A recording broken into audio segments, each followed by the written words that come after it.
While known as the location of papal conclaves, the primary function of the Sistine Chapel is as the chapel of the Papal Chapel, Capella Pontificia, one of the two bodies of the papal household, called until 1968 the Papal Court, Pontificalis Aula. At the time of Pope Sixtus IV, in the late 15th century, the papal chapel comprised about 200 people, including clerics, officials of the Vatican, and distinguished laity. There were 50 occasions during the year on which it was prescribed by the papal calendar that the whole papal chapel should meet. Of these 50 occasions, 35 were masses, of which 8 were held in basilicas in General St. Peter's and were attended by large congregations. These included the Christmas Day and Easter Masses, at which the Pope himself was the celebrant.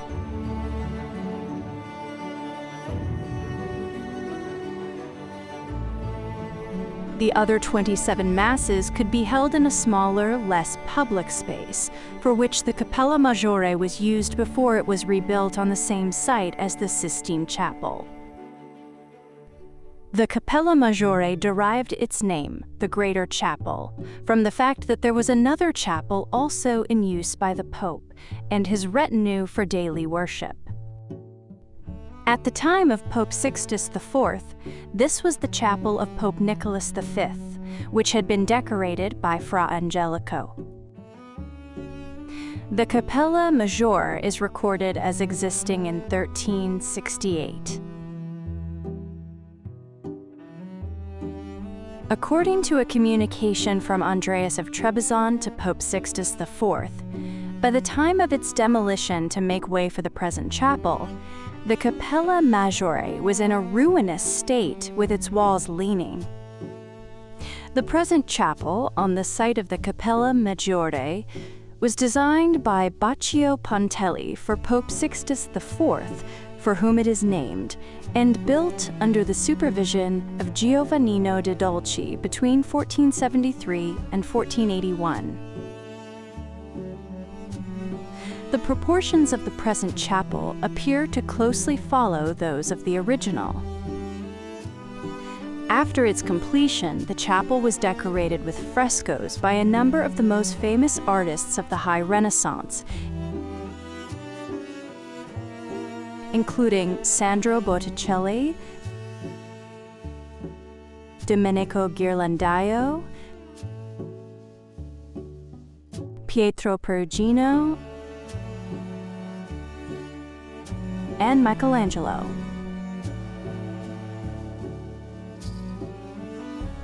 The first Mass in the Sistine Chapel was celebrated on the 15th of August, 1483, the Feast of the Assumption, at which ceremony the chapel was consecrated and dedicated to the Virgin Mary. The Sistine Chapel has maintained its function to the present day and continues to host the important services of the papal calendar, unless the Pope is traveling. There is a permanent choir, the Sistine Chapel Choir, for whom much original music has been written, the most famous piece being Gregorio Allegri's Miserere.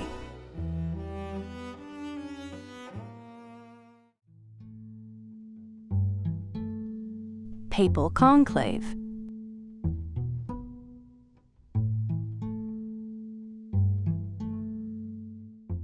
One of the functions of the Sistine Chapel is as a venue for the election of each successive pope in a conclave of the College of Cardinals.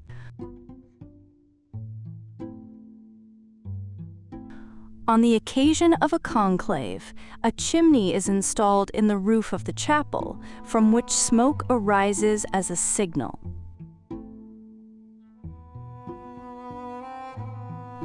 If white smoke appears, a new pope has been elected.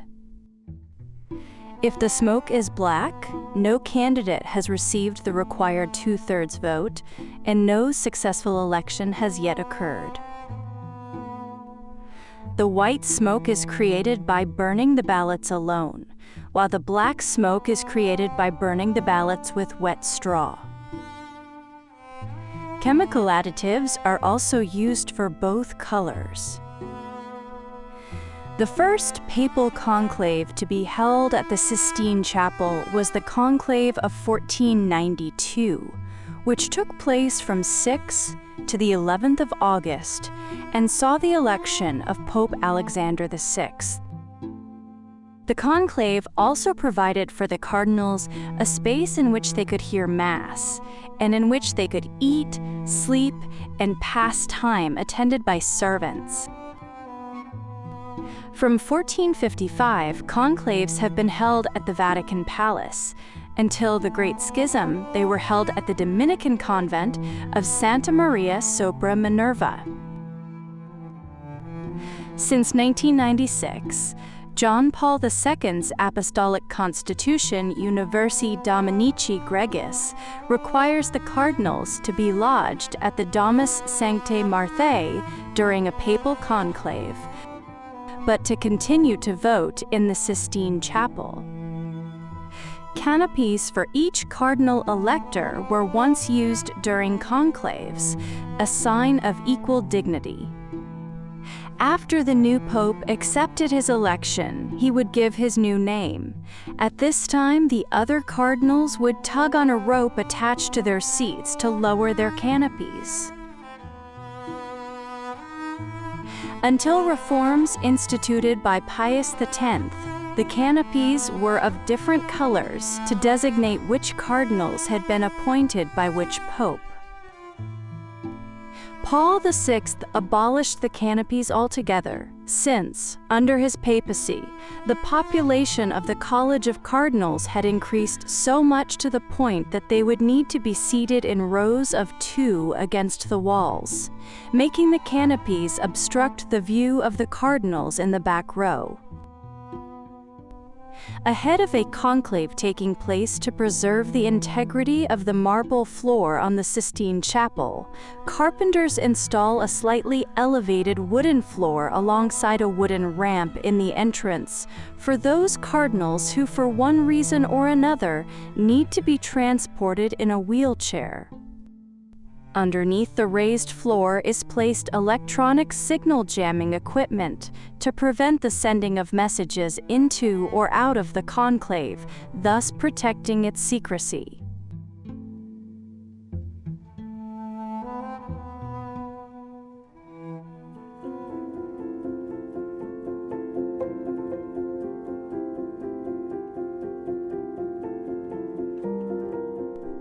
The chapel is about 35 meters, 118 feet long, and 14 meters, 46 feet wide, with the ceiling rising to about 20 meters, 66 feet, above the main floor.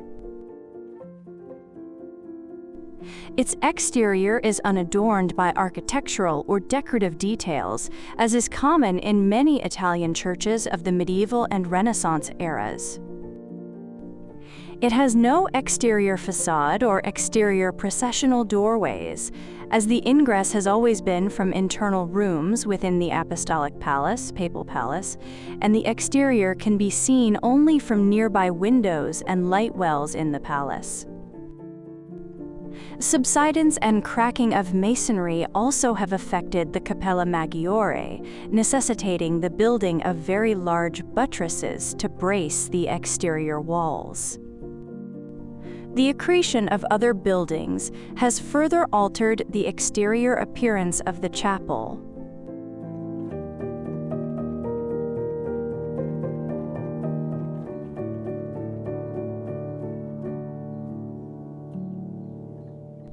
The building is divided into 3 stories, of which the lowest is a very tall basement level, with several utilitarian windows and a doorway giving onto the exterior court. Internally, the basement is robustly vaulted to support the chapel. The building had 6 tall arched windows down each side and 2 at either end, several of which have been blocked.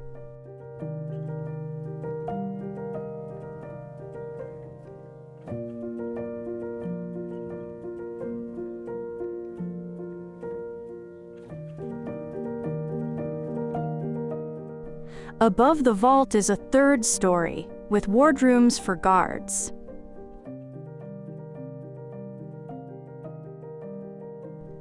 At this level, an open projecting gangway was constructed, which encircled the building supported on an arcade springing from the walls. The gangway has been roofed, as it was a continual source of water leaking into the vault of the chapel. Interior of the Sistine Chapel.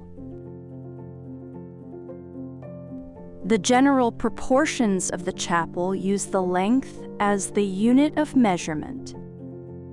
This has been divided by 3 to get the width, and by 2 to get the height.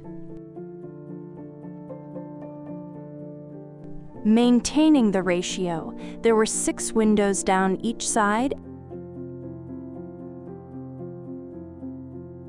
and 2 at either end.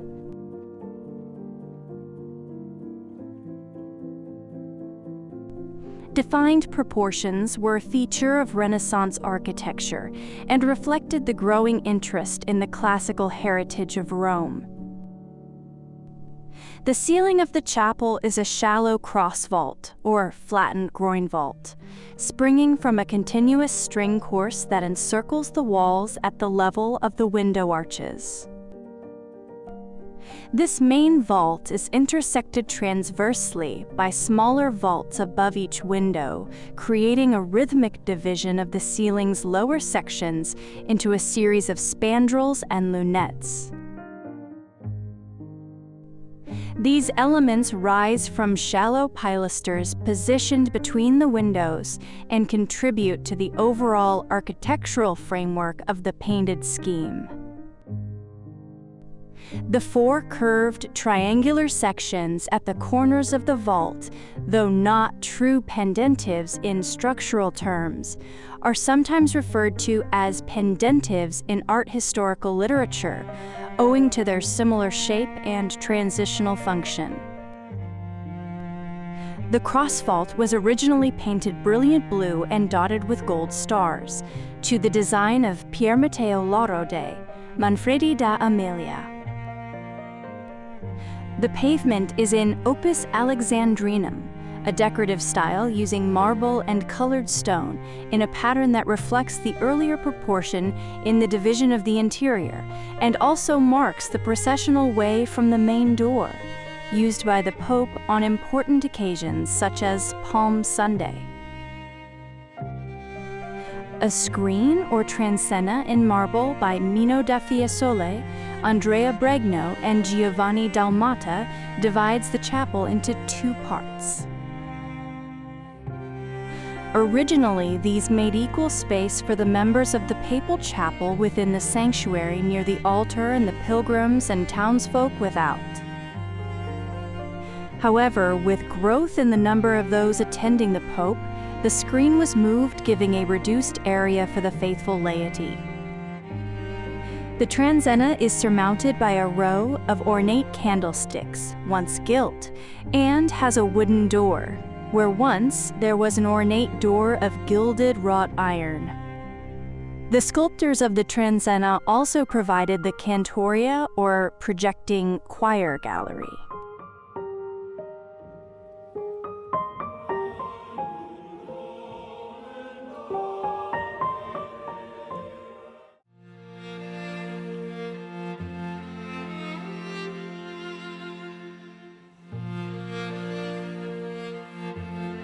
The first stage in the decoration of the Sistine Chapel was the painting of the ceiling in blue, studded with gilt stars, and with decorative borders around the architectural details of the spandrels.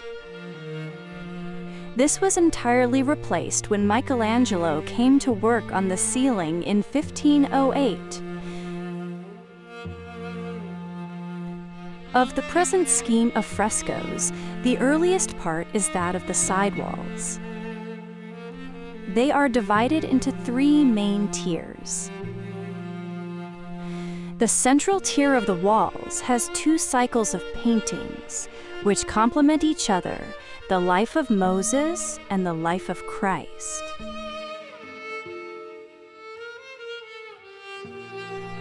They were commissioned in 1480 by Pope Sixtus IV and executed by Domenico Ghirlandaio, Sandro Botticelli, Pietro Perugino,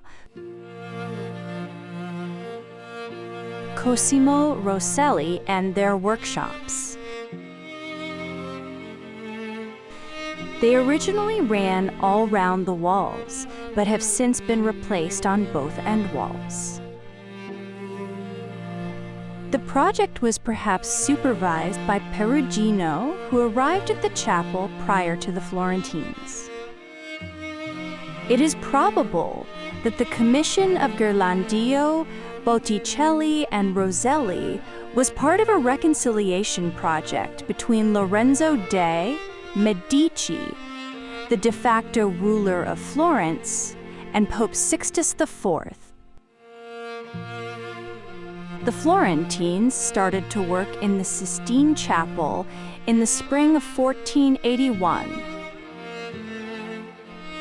Beneath the cycles of the life of Moses and the life of Christ, the lower level of the walls is decorated with frescoed hangings in silver and gold. Above the narrative frescoes, the upper tier is divided into two zones.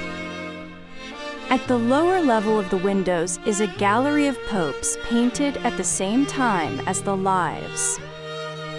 Around the arched tops of the windows are areas known as the lunettes, which contain the ancestors of Christ, painted by Michelangelo as part of the scheme for the ceiling. The ceiling was commissioned by Pope Julius II and painted by Michelangelo between 1508 and 1512. The commission was originally to paint the 12 apostles on the triangular spandrels which support the vault. However, Michelangelo demanded a free hand in the pictorial content of the scheme. He painted a series of 9 pictures showing God's creation of the world, God's relationship with mankind, and mankind's fall from God's grace. On the 4 large pendentives at each corner of the ceiling, he painted 12 biblical and classical men and women who prophesied that God would send Jesus Christ for the salvation of mankind. And around the upper parts of the windows, the ancestors of Christ. In 1515, Raphael was commissioned by Pope Leo X to design a series of 10 tapestries to hang around the lower tier of the walls. The tapestries depict events from the life of St. Peter, 4 tapestries, the life of St. Paul, 6 tapestries, the founders of the Christian Church in Rome. Work began in mid-1515. Due to their large size, manufacture of the hangings was carried out in Brussels and took 4 years under the hands of the weavers in the shop of Peter van Aelst. Raphael's tapestries were looted during the sack of Rome in 1527 and were either burnt for their precious metal content or were scattered around Europe. In the late 20th century, a set was reassembled from several further sets that had been made after the first set and displayed again in the Sistine Chapel in 1983. The tapestries continue to be used at occasional ceremonies of particular importance. The full-size preparatory cartoons for 7 of the 10 tapestries are known as the Raphael cartoons and are in London. At this point, the decorative scheme displayed a consistent iconographical pattern. The tier of popes, which, in the scheme intended by Pope Julius, would have appeared immediately below the 12 apostles, would have emphasized the apostolic succession. It has been argued that the present scheme shows the two biblical testaments merged in order to reveal the old, predicting and framing the new, synthesizing the logic of the Christian Bible. This was disrupted by a further commission to Michelangelo to decorate the wall above the altar with the Last Judgment, 1537 to 1541.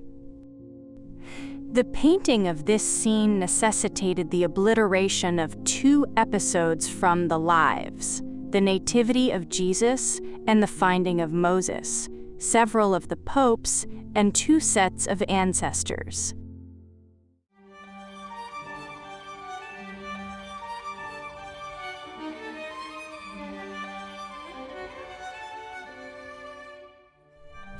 The southern wall is decorated with the stories of Moses, painted in 1481 to 1482. Starting from the altar, they include Moses Leaving for Egypt by Pietro, Perugino, and assistants.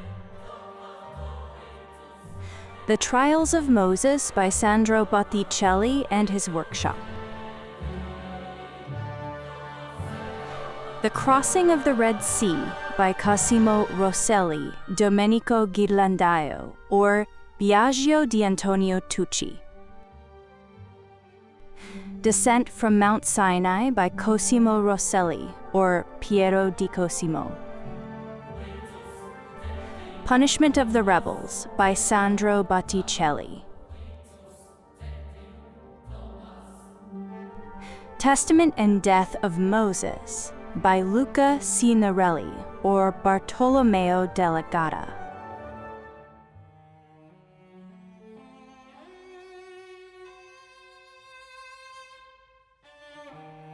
Moses Leaving for Egypt, also known as Moses' journey into Egypt and the circumcision of his son Eliezer, is a large fresco, 350 centimeters times 572 centimeters, painted around 1482 by the Italian Renaissance artist Pietro Perugino and his workshop.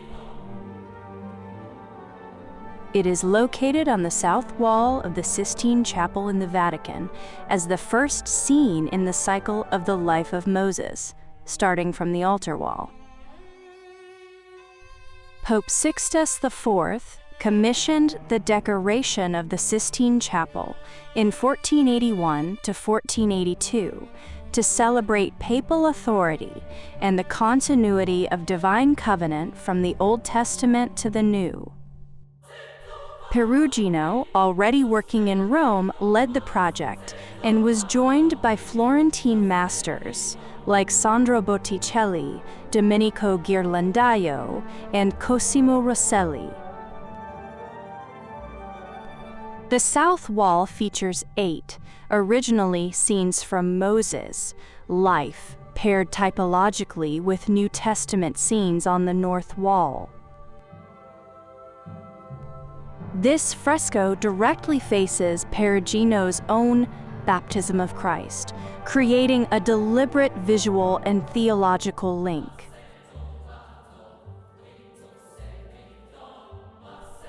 Perugino's workshop, including assistants like Pinturicchio for landscapes and minor figures, and possibly others such as Andrea de Sisi or Rocco Zoppo, executed much of the work due to its scale. Attribution debates continue, but Perugino's hand is evident in the central figures and overall harmony. The fresco draws from Exodus chapter 4, verses 18 to 26. Here is why Moses spent 40 years tending sheep in the desert.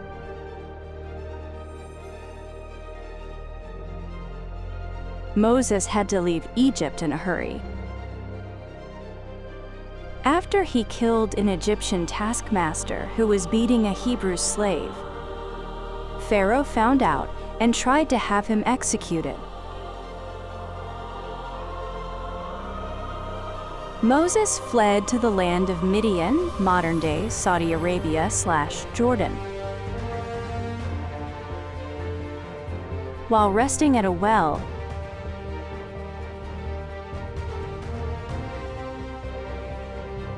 he protected the 7 daughters of Jethro, a Midianite priest, from some aggressive shepherds. As a thank you, Jethro invited Moses to dinner, gave him a job, and eventually gave him his daughter Zipporah in marriage. After God speaks to Moses from the burning bush and commands him to return to Egypt to free the Israelites, Moses seeks permission from his father-in-law Jethro in Midian.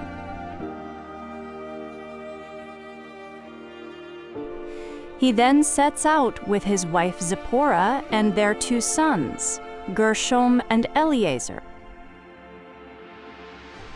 On the journey, at an inn, God confronts Moses, possibly for neglecting circumcision, a sign of the covenant. Zipporah quickly circumcises their son Eleazar with a flint knife, saving Moses' life and fulfilling the ritual. The painting condenses this multi-part story into one continuous narrative scene.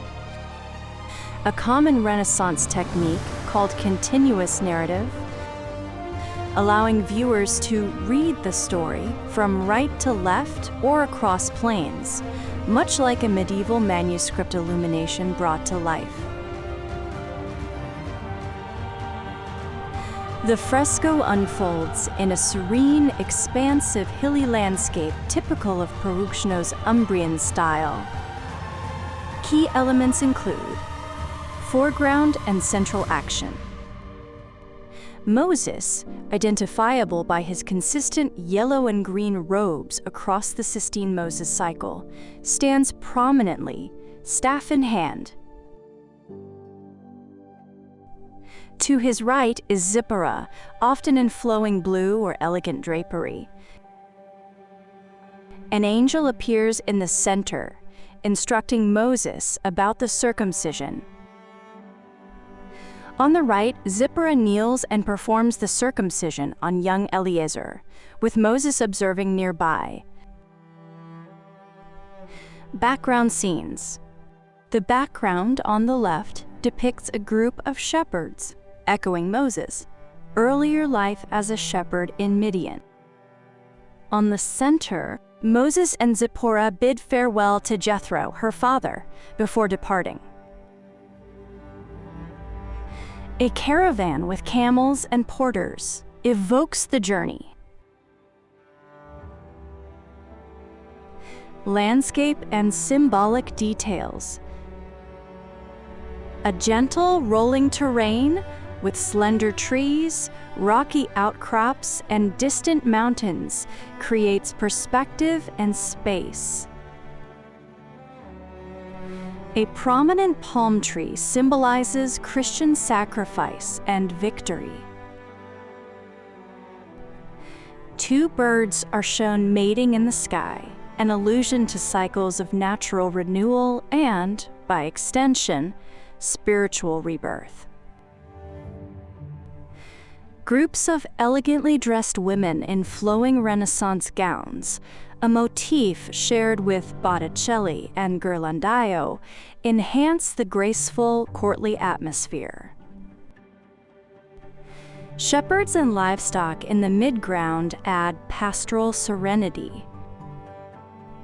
The composition balances multiple episodes without overcrowding, using light, color harmony, and linear perspective to guide the eye across the vast surface. This is not merely an illustration, but a profound typological statement. Circumcision as covenant and prefiguration. The ritual marks the physical covenant between Yahweh and the Israelites.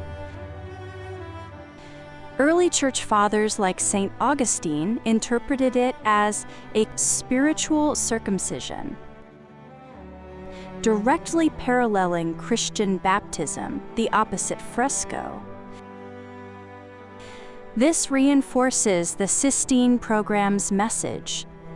The old law, Moses, finds fulfillment in the new, Christ and the papacy. Moses' attire and consistency.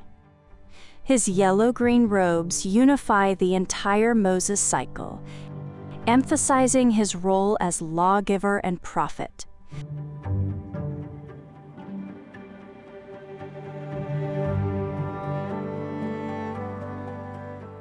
Natural symbolism. The palm and mating birds tie biblical history to themes of sacrifice, renewal, and divine order, echoing the chapel's broader liturgical function. The serene, idealized figures reflect Perugino's devotional style. Graceful poses, soft expressions, and harmonious colors evoke peace and piety rather than drama. Perugino, circa 1446 to 1523, exemplifies the early Renaissance transition from Gothic linearity to classical harmony. His Umbrian sweetness, delicate figures, luminous landscapes, and emotional restraint influenced his pupil Raphael. Here the fresco showcases masterful fresco technique, buon fresco on wet plaster for durability, and workshop efficiency. The flowing draperies and elegant crowds show Florentine influence, while the open, atmospheric landscape is quintessentially Perugino, Pinturicchio. In the broader Sistine context, these pre-Michelangelo frescoes established the chapel as a visual manifesto of papal legitimacy, linking Sixtus IV's authority to Moses and Christ. Though later overshadowed by Michelangelo's Ceiling and Last Judgment, Perugino's work remains a pinnacle of 1480s Renaissance narrative art. This fresco rewards close looking. It is both a dynamic biblical retelling and a sophisticated theological argument, executed with Perugino's signature elegance. Visitors to the Sistine Chapel can still see it in situ, where its scale and placement create a powerful processional effect during papal liturgies. The Trials of Moses by Sandro Botticelli and his workshop. The Trials of Moses, also known as the Youth of Moses, the Trials and Calling of Moses, or Scenes from the Life of Moses, is a monumental fresco by the Italian Renaissance master Sandro Botticelli and his workshop, painted in 1481 to 1482. It measures approximately 348.5 times 558 centimeters and is located on the south wall of the Sistine Chapel in Vatican City. Botticelli contributed 3 major frescoes, including this one, its counterpart The Temptations of Christ, on the opposite north wall, and The Punishment of Korah. The fresco's Latin inscription, Temptatio Moisi legis scripte latoris, the temptation trials of Moses, bringer of the written law, explicitly links it thematically to the temptations of Christ.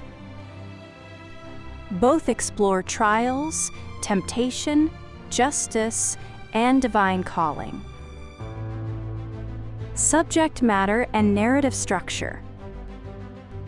Botticelli employs continuous narrative, a common Renaissance technique where multiple moments from a story appear in a single unified landscape. Here, he compresses 7 episodes from the early life of Moses, primarily from Exodus chapters 2 to 4 and 13, into one composition. Because the Moses cycle begins at the altar end of the chapel, the scenes are read right to left, opposite the usual Western left-to-right direction. Moses is consistently identifiable by his bright yellow tunic, often with a green cloak, which stands out amid the crowded figures. Key episodes from right to left. Moses kills the Egyptian overseer. Bottom right, Exodus chapter 2, verses 11 to 12. Moses, in a shining yellow garment, angrily strikes an Egyptian beating a Hebrew slave. A woman, possibly the Hebrew's wife, tends the injured man nearby. Moses flees to Midian, right side, Exodus chapter 2, verse 15. Pharaoh learns of the killing. Moses escapes into the desert. 3 to 4. Moses defends Jethro's daughters at the well, center. In Midian, Moses drives off bullying shepherds who prevent Jethro's 7 daughters, including his future wife Zipporah, from watering their flock. He then draws water for them himself. This central scene is one of the most celebrated for its graceful, dynamic figures, and is rich in symbolism. 5 to 6. The burning bush and divine calling, upper left, Exodus chapter 3, verses 1 to 6. Moses removes his sandals on holy ground and receives God's revelation from the burning bush. God appears as a bearded figure in the bush. God commands him to return to Egypt and liberate the Israelites. Moses leads the Israelites out of Egypt, bottom left, Exodus chapter 13, verse 17. A triumphant procession of the chosen people, marking the start of the Exodus. Composition, style, and technique. Botticelli masterfully integrates the 7 scenes using 4 diagonal rows of figures that open up the pictorial space, creating depth and rhythmic flow across the vast wall. The landscape features rolling hills, trees, a well, classical-style architecture on the far right, evoking Roman antiquity, and a clear blue sky, typical of early Renaissance interest in naturalistic yet idealized settings. Stylistically, the work showcases Botticelli's signature Florentine elegance. Graceful linearity, elongated figures with flowing drapery, expressive gestures, and delicate facial features. Vibrant colors, rich pigments in fresco, blonde fresco technique on wet plaster, with golden yellows, greens, and blues dominating. Dynamic yet harmonious poses, figures twist, gesture, and interact with energy, yet the overall composition feels balanced and lyrical. Scholars note a slight nervous tension and crowded structure here compared to Botticelli's earlier works, possibly due to the tight deadline, about 11 months for 3 large frescoes, and workshop assistance. Iconography and symbolism. Beyond the literal biblical narrative, the fresco is layered with Christian typology and Renaissance symbolism. Moses, yellow garment, a practical narrative device to track the protagonist across time and space, but also symbolic of divine light, leadership. The well seen, water poured into the trough symbolizes baptism. The sheep represent the church, flock of the faithful. Zipporah, often highlighted with flowing golden hair and elegant pose, wears a myrtle leaf in her hair, symbolizing the conversion of non-Jews to the faith. The barren tree, in the flight to Midian scene, interpreted as the tree of knowledge, signifying Moses' moral transformation and growth during exile in Midian. Typological parallel: Moses' trials mirror Christ's temptations. Both overcome adversity through faith and obedience, prefiguring salvation. The overall program politically reinforced papal authority by linking Old Testament law to the New Covenant under the Pope. The Crossing of the Red Sea by Cosimo Rosselli, Domenico Ghirlandaio, or Biagio di Antonio Tucci. Cosimo Rosselli's The Crossing of the Red Sea, 1481 to 1482, is a monumental fresco measuring 350 centimeters times 572 centimeters, approximately 11.5 times 18.8 feet, on the south wall of the Sistine Chapel in Vatican City. It forms part of the original wall decoration commissioned by Pope Sixtus IV, executed in buon fresco technique, pigments applied to fresh lime plaster. Rosselli, 1439 to 1507, a Florentine painter trained in the workshop of Domenico Ghirlandaio, was one of several artists. Alongside Sandro Botticelli, Domenico Ghirlandaio, Pietro Perugino, and others. Invited from Florence in 1481 as a gesture of political reconciliation after tensions between the Medici regime and the papacy.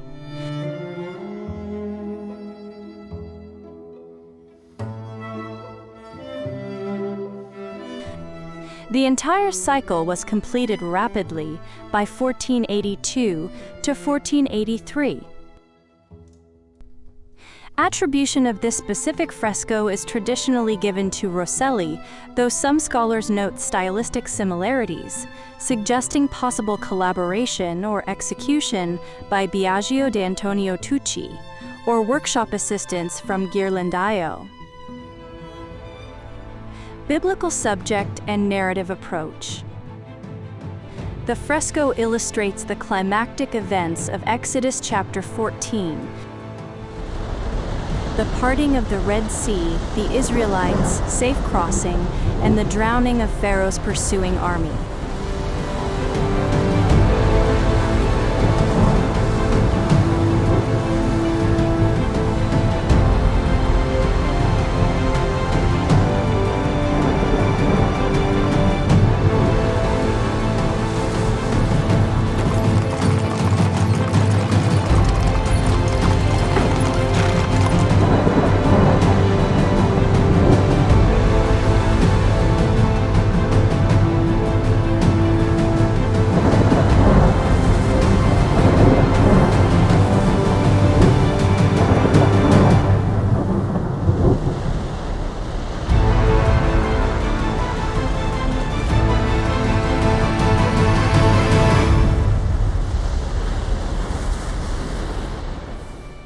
Uniquely, it employs continuous narrative, a common Quattrocento device, compressing multiple moments into one scene rather than isolating a single instant.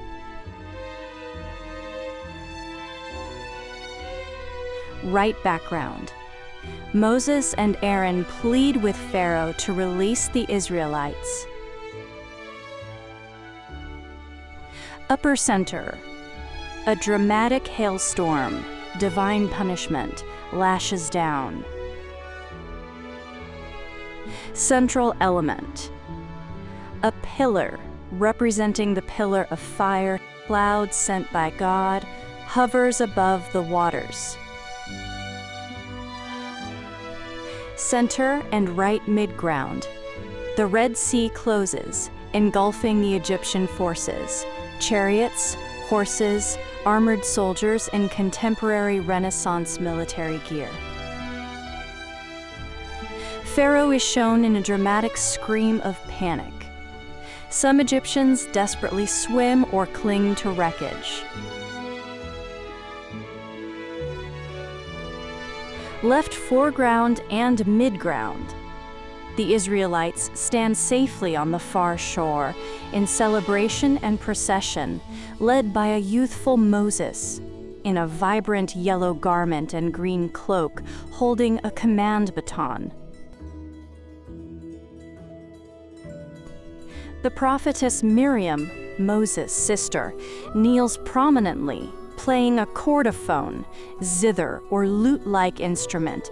The Bible specifies a tambourine, but the artist adapts it to contemporary musical depiction. A small pet dog appears in the foreground, and the group processes into a naturalistic landscape under sun rays and a rainbow, symbols of divine favor and liberation. This multi-episode approach allows the viewer to read the story from right to left, danger to deliverance, mirroring the chapel's typological program.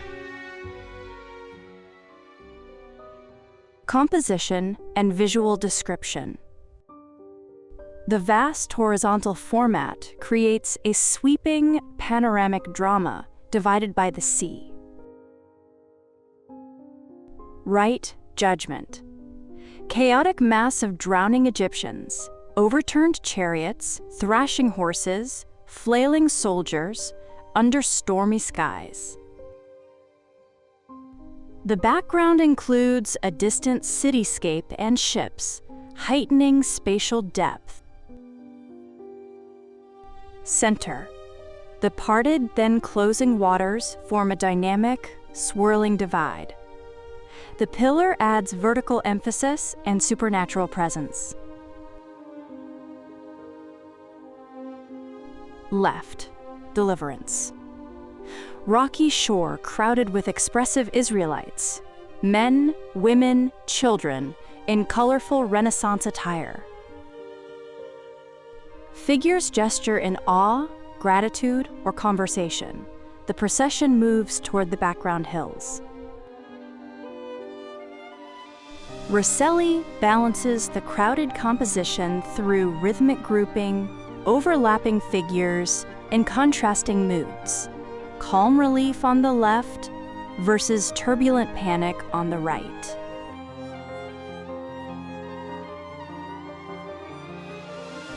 A rainbow arches across the sky, bridging the two realms and unifying the scene with hope. Notable portrait. An elderly white bearded man standing to the right of Moses has been identified as Cardinal Bessarion, a prominent Byzantine scholar and papal diplomat, inserting contemporary ecclesiastical presence into the biblical narrative. Descent from Mount Sinai by Cosimo Rosselli or Pietro di Cosimo. The Descent from Mount Sinai, also known as the Tablets of the Law with the Golden Calf, or Promulgation of the Written Law through Moses, is a large fresco, 350 centimeters times 572 centimeters, painted in 1481 to 1482 by the Florentine Renaissance artist Cosimo Rosselli, 1439 to 1507, and members of his workshop, possibly including his son-in-law, Pietro di Cosimo. The overall theme of the wall cycles is typological.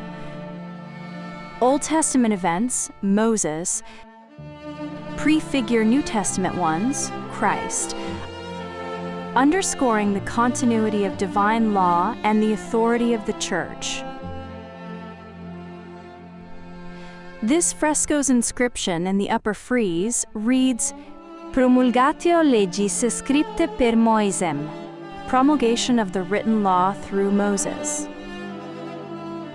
Directly opposite it, on the north wall, is Rosselli's Sermon on the Mount, which presents Christ's teachings as the fulfillment and spiritual elevation of the Mosaic law, reinforcing the idea that the new law of Christianity supersedes, yet completes the old law. The frescoes also subtly bolster papal authority. Moses as lawgiver parallels Christ giving authority to Peter, and thus to popes, while scenes of punishment for rebellion underscore obedience to divinely sanctioned leadership. Unlike single-moment scenes in later art, this is a classic Quattrocento continuous narrative fresco. Multiple episodes from the Book of Exodus are compressed into one pictorial space, read roughly from top left to right and foreground to background.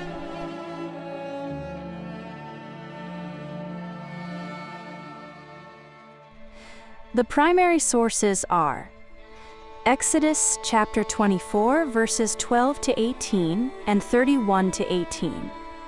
Moses ascends Mount Sinai to receive the stone tablets of the law from God. Exodus chapter 32, verses 1 to 20. While Moses is away, the Israelites, urged by Aaron, make and worship a golden calf.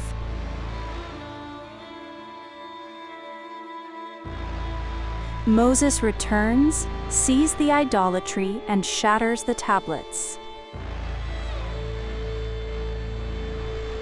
Exodus chapter 32, verses 25 to 35.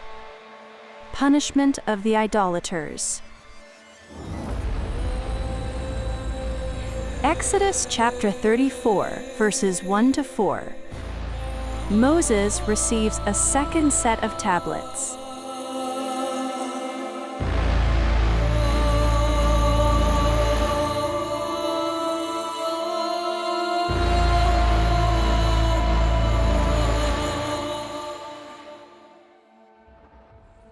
Detailed visual description and composition. The fresco is organized in a panoramic landscape with rolling hills, trees, a distant river or sea, and the Israelite encampment of tents. Key episodes unfold as follows. Upper register, Mount Sinai, top center left. Moses kneels in prayer on the rocky summit. God appears in a luminous cloud of glory, surrounded by angels, handing him the 2 stone tablets.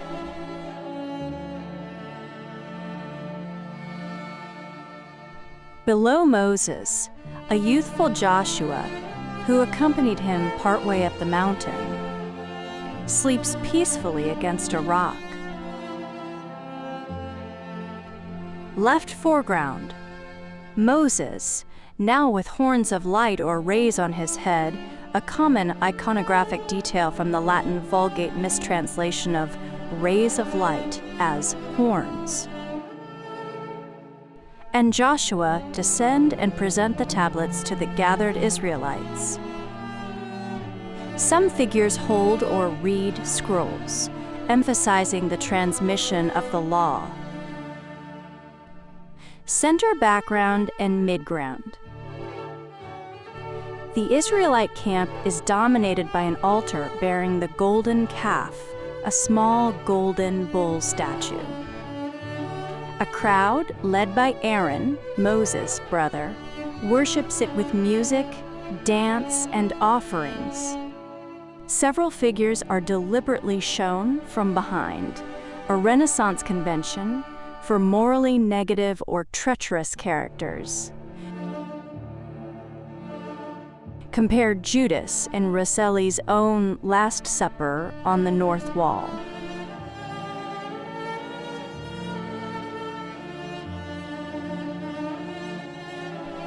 central dramatic focus. An enraged Moses raises the first set of tablets high and smashes them on the ground, the emotional and compositional climax. His gesture of righteous anger contrasts sharply with the chaotic idolatry nearby. Right background. The consequences unfold. Divine punishment of the idolaters. Some figures fall or are struck down, followed by Moses receiving the replacement tablets.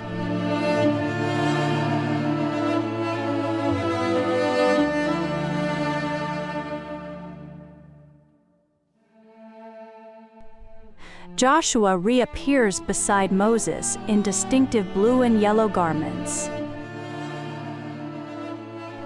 Rosselli uses atmospheric perspective, distant hills and sky fading softly, varied figure groupings, and vibrant yet harmonious colors, rich blues, reds, golds, and earth tones typical of fresco, to guide the eye across the narrative without confusion. The landscape integrates the scenes naturally, with trees and rocks acting as visual dividers. Artistic style, technique, and attribution. As a fresco, pigments applied to wet plaster, it exemplifies the collaborative workshop practice of the period. Rosselli's style is competent, but often considered less innovative than contemporaries like Botticelli or Ghirlandaio, more conservative in figure modeling and composition, with strong narrative clarity suited to the didactic purpose of the chapel.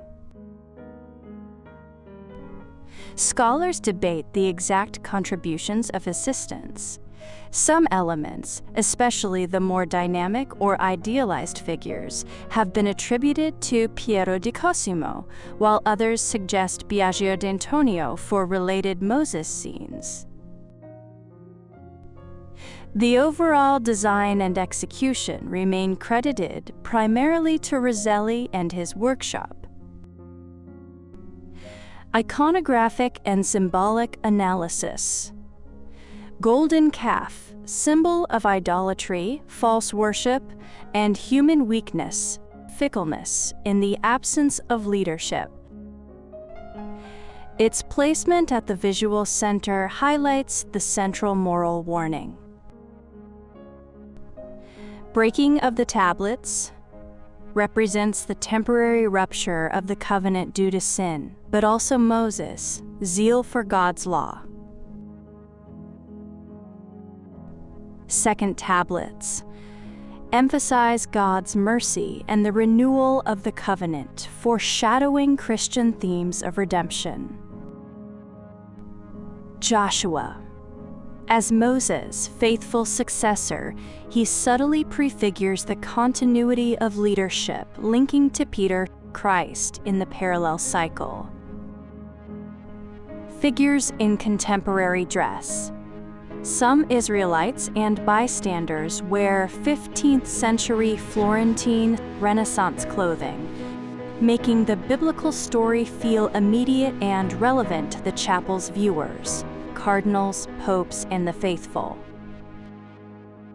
The frescoes' placement in the Sistine Chapel, where popes are elected and important liturgies occur, amplifies its message of divine law, obedience, and the transition from Old to New Covenant. Overall significance. This work is not Rosselli's most celebrated piece individually, but within the Sistine Chapel's unified program, it is crucial. It visually argues for the legitimacy of Mosaic, and by extension Papal, authority while preparing the viewer theologically for Michelangelo's later ceiling and Last Judgment. Despite later restorations and the chapel's fame resting more on Michelangelo, These 15th century frescoes remain vital for understanding Renaissance papal art and biblical typology.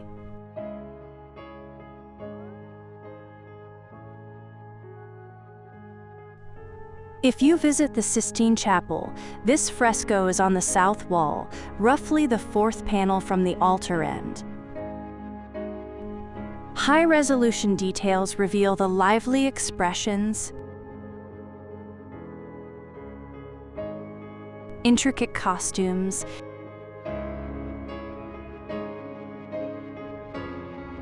and masterful integration of landscape,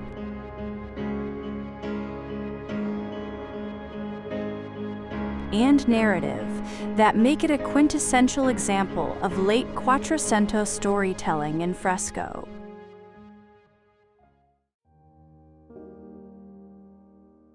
Punishment of the Rebels by Sandro Botticelli.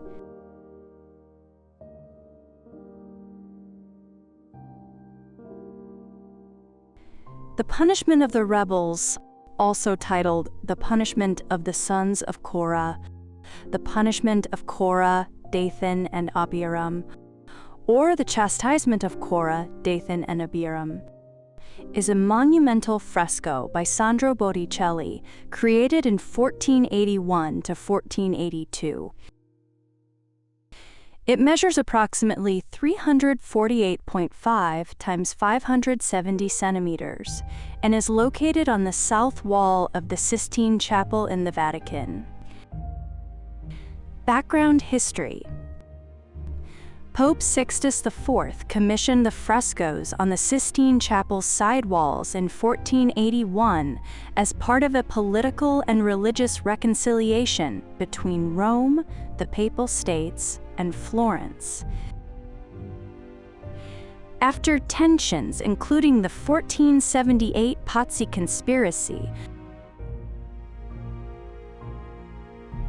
Lorenzo de' Medici and the Pope sought to mend ties through cultural exchange. Botticelli, along with other leading Florentine artists like Domenico Ghirlandaio, Cosimo Rosselli, and Pietro Perugino, traveled to Rome in late 1480. They decorated the walls with parallel cycles from the lives of Moses, south wall, and Christ, north wall.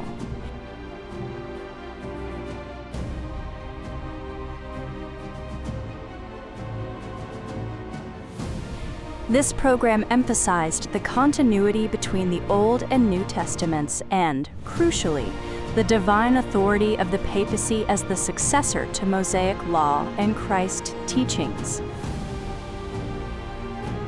Botticelli personally painted 3 major scenes with workshop assistants: the Trials of Moses, or Youth of Moses, this Punishment of the Rebels, and the Temptations of Christ on the opposite wall. Work began in spring 1481.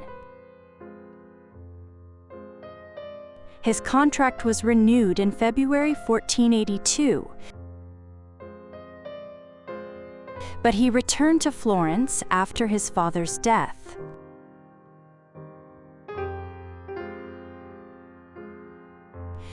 The frescoes were completed rapidly before Michelangelo's ceiling, 1508 to 1512, and Last Judgment.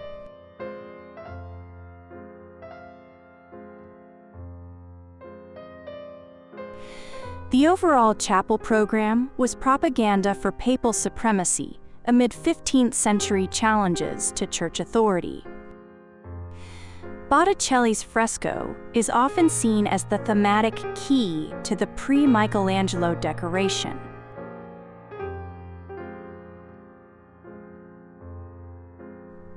The text, Conturbatio Moisi legis scripte latoris, is the official Latin inscription placed directly above Botticelli's fresco, The Punishment of the Rebels. English translation is The Disturbance, or Turmoil, challenge, threat of Moses, the bearer of the written law. Detailed explanation, composition, and narrative. The fresco uses continuous narrative, a common Renaissance technique where multiple moments from the same story appear in one unified space. It draws directly from the Bible, primarily Numbers 16, the rebellion of Korah, Dathan, and Abiram against Moses and Aaron during the Exodus. Botticelli divides the wide composition into 3 distinct episodes. Read right to left, or as interconnected scenes around central figures. Right side, attempted stoning of Moses. Discontented Israelites, weary from the desert trials after leaving Egypt, rebel against Moses, leadership, and threaten to stone him.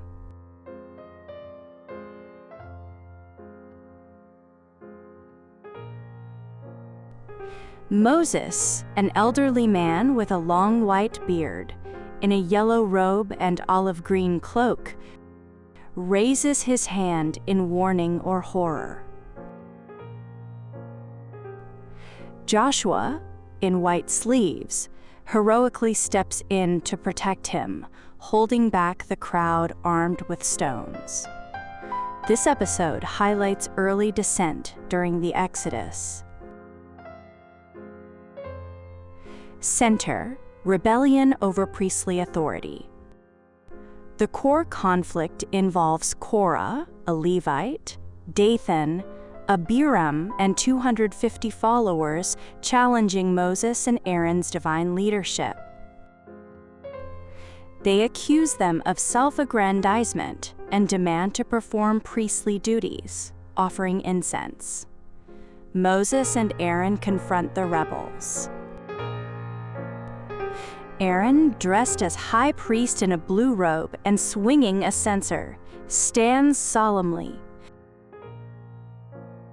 His rivals stagger and fall as divine fire consumes their offerings. Moses appears radiant with rays of light emanating from his head, symbolizing God's favor.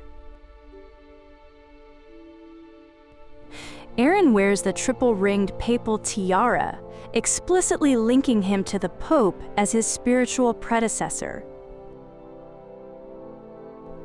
Left side, divine punishment. The earth dramatically splits open, swallowing the ringleaders Korah, Dathan, and Abiram alive into a fiery abyss, as described in Numbers chapter 16. Verses 31 to 33. Their innocent sons float safely on a cloud above, spared by God. This is the climactic moment of judgment. Background elements add classical grandeur and symbolism. A grand Roman triumphal arch, modeled on the Arch of Constantine in Rome, with added Renaissance and ruin-like details, dominates the center. Ships and a distant landscape, possibly evoking the papal fleet or the Holy Land, appear behind it. On the far left and right are Renaissance-style buildings, including a church-like structure with a pointed tower. A key inscription runs across the arch, a fictional replacement for the real arch of Constantine's text. Nemo sibi asfamat honore misi vocatus adio tanquam Aaron.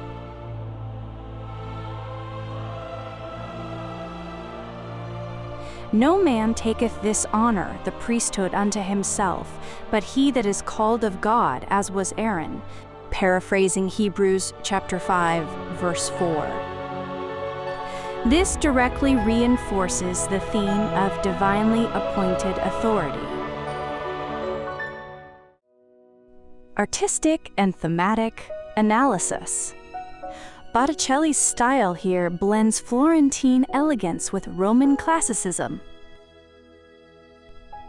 Figures show graceful, linear contours, dynamic gestures, and emotional expressiveness, typical of his early Renaissance work.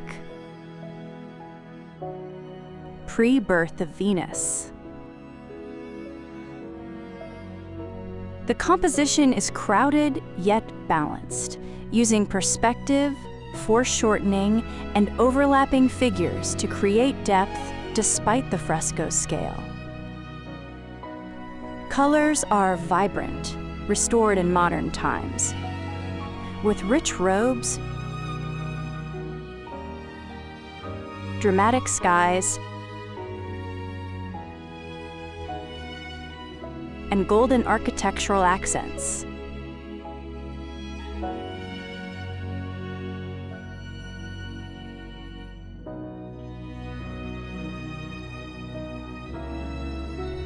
Thematic depth.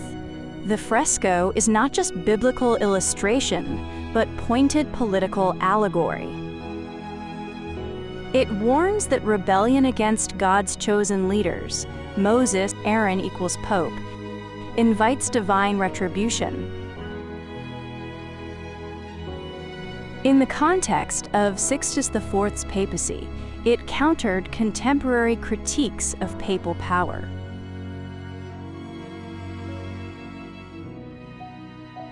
Aaron's papal tiara makes the message explicit. The Pope's authority is God-given, like Aaron's priesthood. The parallel to the opposite wall's Temptations of Christ, also by Botticelli, underscores the chapel's program. Old Testament law, Moses, prefigures New Testament grace, Christ, with the papacy as the bridge.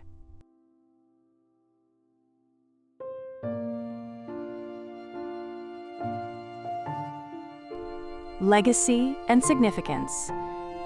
This is one of Botticelli's most ambitious and politically charged works. It showcases his mastery of multi-scene storytelling and remains a highlight of the Sistine Chapel's pre-Michelangelo decoration.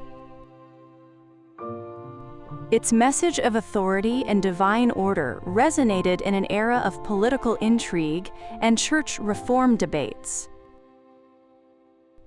In person, or in high-resolution views, the fresco rewards close-looking, expressive faces, intricate details in clothing and architecture, and the dramatic contrast between order, Moses, Aaron, and chaos, the rebels. It powerfully encapsulates Renaissance ideals of art serving both beauty and ideology.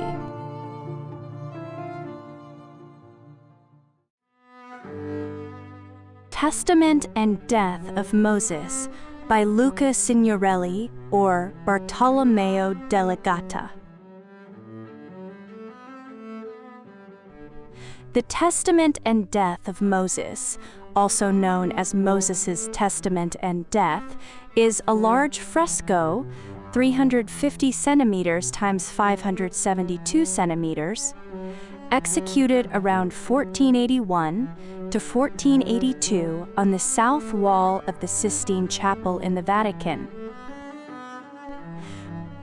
It forms part of the late 15th century wall decoration cycle depicting the life of Moses, which parallels the life of Christ on the opposite north wall. Luca Signorelli, circa 1445-1450 to 1523, then in his early 30s and possibly recommended by Perugino, with whom he had connections, contributed to the project but was not named in the main contract of October 1481. He is documented in the chapel shortly after Perugino left in 1482. The specific fresco was traditionally attributed to Signorelli, and sometimes solely to him, by Giorgio Vasari in the 16th century. However, modern scholarship attributes the majority of the execution to Bartolomeo della Gatta, also known as Bartolomeo di Pietro d'Antonio Dei, circa 1448 to 1502, an artist influenced by Piero della Francesca's clarity and the early style of Perugino. Signorelli's hand is now generally limited to a few dynamic, anatomically expressive figures. This was one of Signorelli's early major works, showing the influence of his training under Piero della Francesca, broad modeling of forms, combined with a growing interest in energetic human anatomy and movement, possibly drawn from Antonio Pollaiolo. The fresco closes the Moses cycle on the south wall and was part of a larger decorative scheme that included the later addition of Michelangelo's ceiling, 1508 to 1512, and Last Judgment, 1536 to 1541. Detailed explanation and composition. The fresco employs a continuous narrative technique common in Renaissance art, depicting multiple episodes from the final chapters of Moses' life, primarily Deuteronomy chapters 31 to 34, across foreground and background planes. Events unfold simultaneously rather than sequentially, with the eye guided from right to left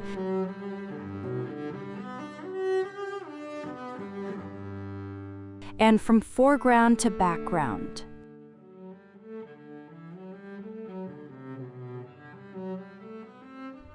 Moses is consistently identifiable by his yellow garments and green cloak, a convention across the cycle. The artist makes extensive use of gold for rays of light, halos, and highlights to emphasize divine radiance and sacred objects.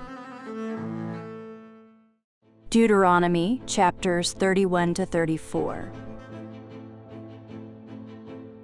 These chapters shift from Moses' earlier legal and covenant speeches to his final acts.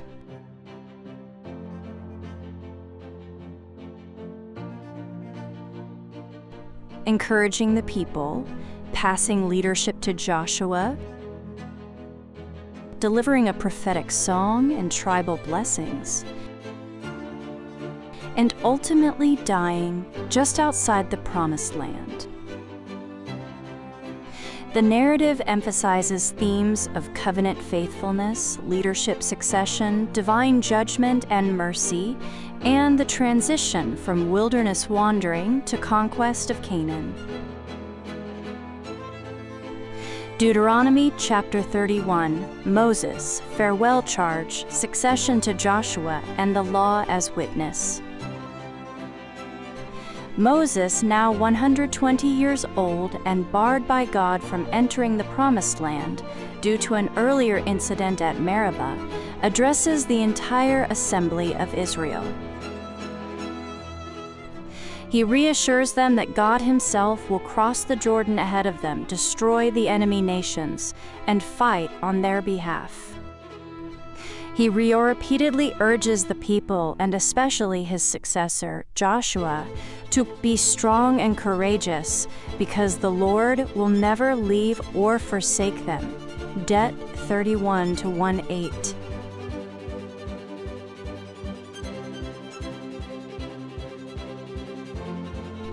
Moses then writes down this law, the words of Deuteronomy and the broader covenant, and entrusts it to the priests and elders.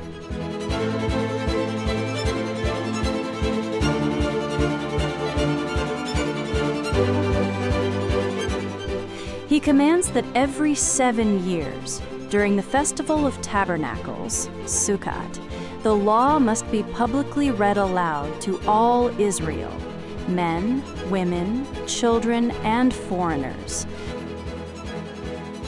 So they will learn to fear the Lord and obey it. Deuteronomy 31, 9-13. God appears in a pillar of cloud at the tent of meeting.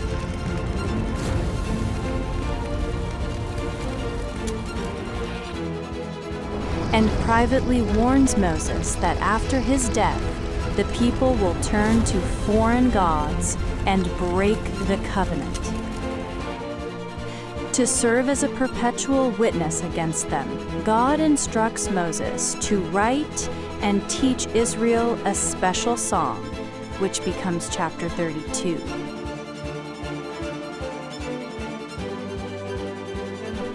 Moses publicly commissions Joshua before the people, and the chapter ends with Moses finishing the written law and commanding the Levites to place it beside the Ark of the Covenant as a permanent testimony. Deuteronomy chapter 32, the Song of Moses, prophetic poem of warning and hope. This long, powerful poetic song, sometimes called the Ha'azinu after its first Hebrew word, is recited by Moses to all Israel. It functions as both a historical review and a prophetic warning. It praises God as the rock, perfect, just, and faithful, who chose Israel as his special possession. It recounts how God cared for Israel in the wilderness like an eagle for its young, yet Israel grew fat, complacent, and turned to no gods, idols. It predicts future apostasy. Israel will provoke God's anger, leading to terrible judgment and scattering among the nations.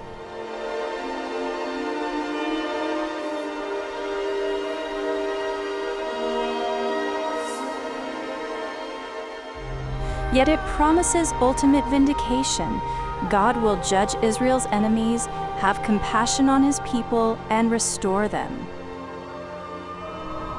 The song ends with Moses urging the people to take these words to heart as life-giving teaching. This chapter is one of the most theologically dense poetic sections in the Torah. Deuteronomy chapter 33. Moses, final blessing on the tribes of Israel. In his last public act before ascending the mountain, Moses pronounces poetic blessings on each of the 12 tribes of Israel, similar in style to Jacob's blessings in Genesis chapter 49. The blessings are individualized. They invoke God's protection, prosperity, and strength for each tribe. Levi receives special emphasis on its priestly role. The blessings culminate in a majestic vision of Israel dwelling securely under God's care. This chapter is a hopeful, forward-looking benediction that envisions the tribes settled and thriving in the land they are about to enter.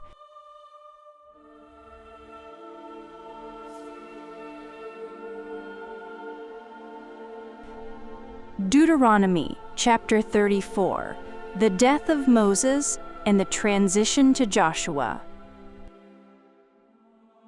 God commands Moses to climb Mount Nebo, also called Pisgah, in the land of Moab, opposite Jericho.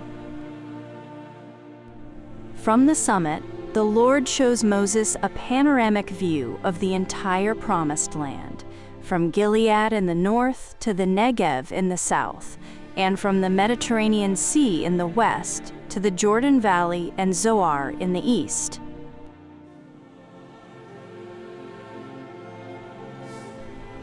God tells him, "This is the land I promised on oath to Abraham, Isaac, and Jacob. I have let you see it with your eyes, but you will not cross over into it." Duet 34-14. Moses dies there at age 120. The text emphasizes that his eyes were not weak, nor his strength gone, a sign of his continued vitality until the very end. God himself buries Moses in a secret location in the valley in Moab, so no one knows the exact grave to this day.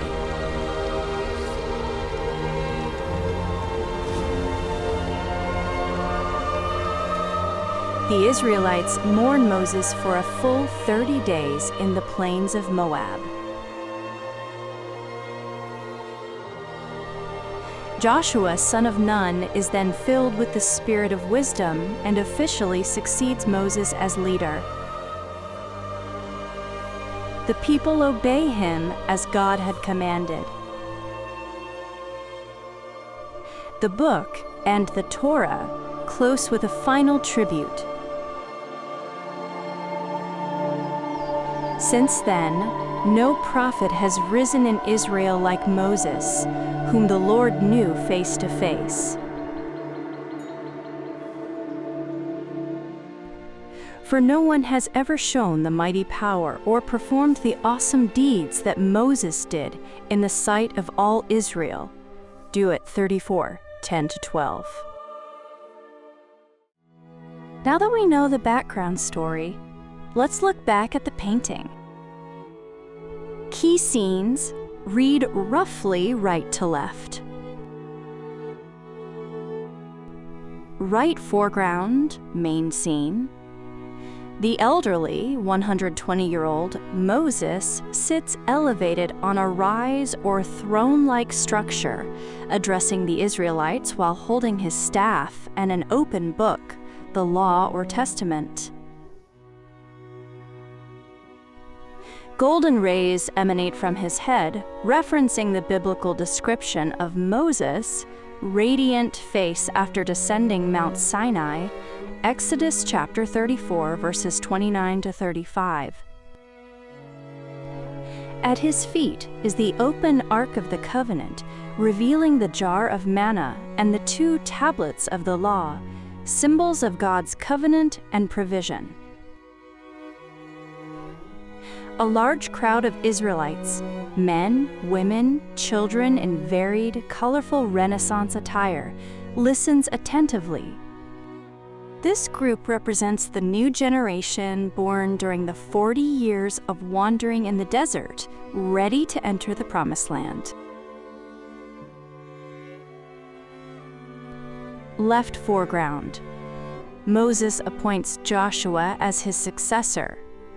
Joshua kneels before Moses, who hands him the staff of leadership. Moses' cloak is open, revealing a red lining, adding dramatic emphasis to the act of succession.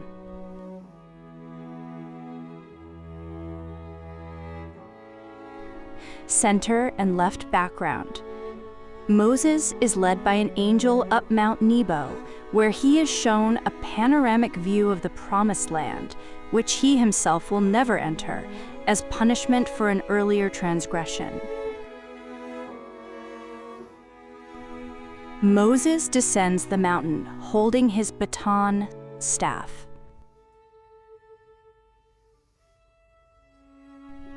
In the far left background, Moses lies dead on a shroud in the land of Moab.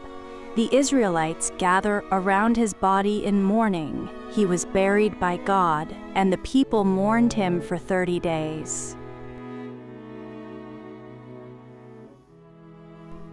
The landscape on the right and background includes rolling hills, trees, distant architecture, and a sense of depth, creating a spacious, harmonious setting typical of Umbrian and Florentine Renaissance style.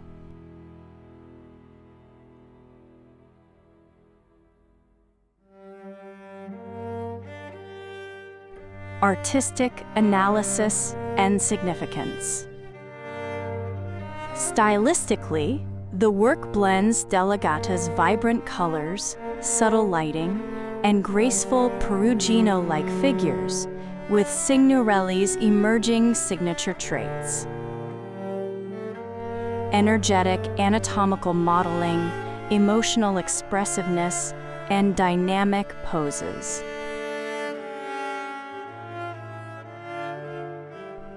Art historians identify Signorelli's contributions, specifically in the seated nude youth, central foreground, the two clothed figures viewed from behind, and the man leaning on a stick near Moses. A woman carrying a child on her shoulders, wearing silk. Figures notable for their muscular vigor, contrapposto, and emotional intensity add rhythmic variety and classical sculptural quality to the procession.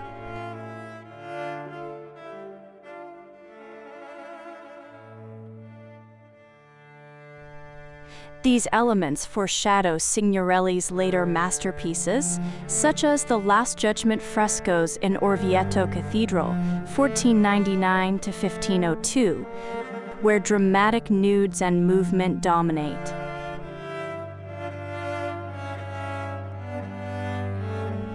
The seated nude has even been cited as a possible early influence on Michelangelo's ignudi, nude male figures, on the Sistine ceiling.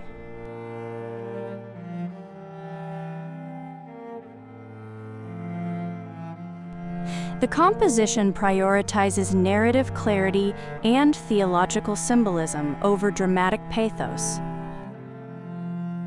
There is no overt tragedy in Moses, death, but rather a calm affirmation of divine will, covenant continuity, and orderly succession.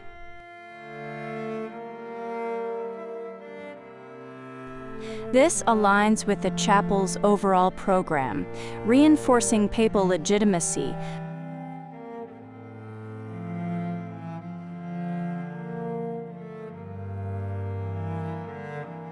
by paralleling Moses' right pointing arrow Joshua with Christ, right pointing arrow Peter, and the popes.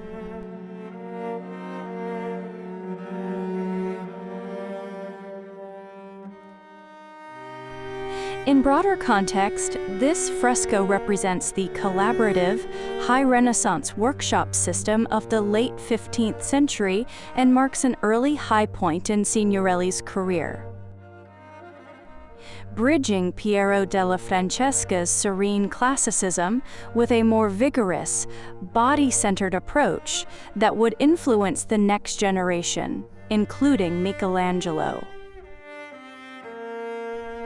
Though less famous than neighboring Botticelli or Perugino frescoes, it is a sophisticated example of continuous narrative, perspective, and symbolic layering in Vatican art.